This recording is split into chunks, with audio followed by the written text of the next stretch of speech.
Kể từ. Kể là bé. Con nó mỏ từ hư.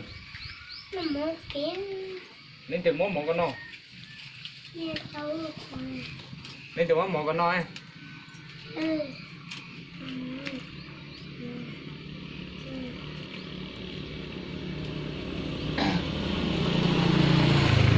Con nó chế nhau từ nó. À.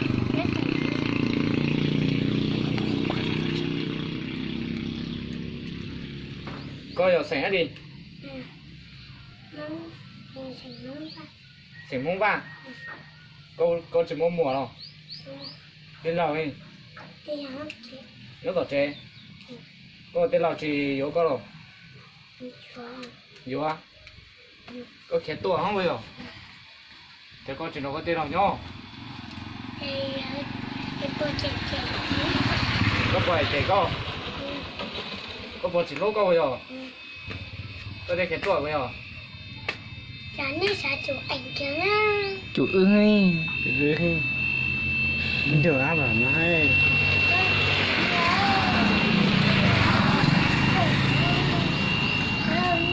Con mà về chạy xong này tu. Ôi sống ơi. Ôi xong. Con ném mà chỉ xin đau thọc từ nó. Sao phu tốt nhiều. Cô thấy là. Con tới to thọc tên là nó rồi. Tôi. Gì ơi, hết ảo kìa gì ơi. Tôi thấp gì. Tôi nằm mơ đến là mơ. Có tôi anh đẹp bây giờ. Có tôi nằm mơ được. Tôi nằm mơ. Có tôi cái này nè. Tôi chơi. Có tôi chế. Con nói từ tôi. Tôi chơi công án.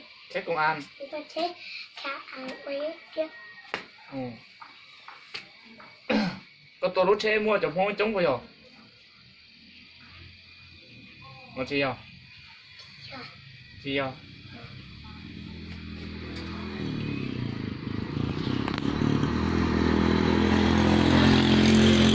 Đi. Có là sẽ nó có dùng món được không? Kéo xì hả? Kéo xì được.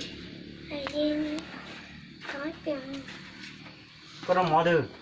Nó mỏ. Nó mỏ to. To. Nên chồng món con no à? Nó cũng chỉ mất một cái xa nhầm nói. Đến à? Sao nhà món no nè?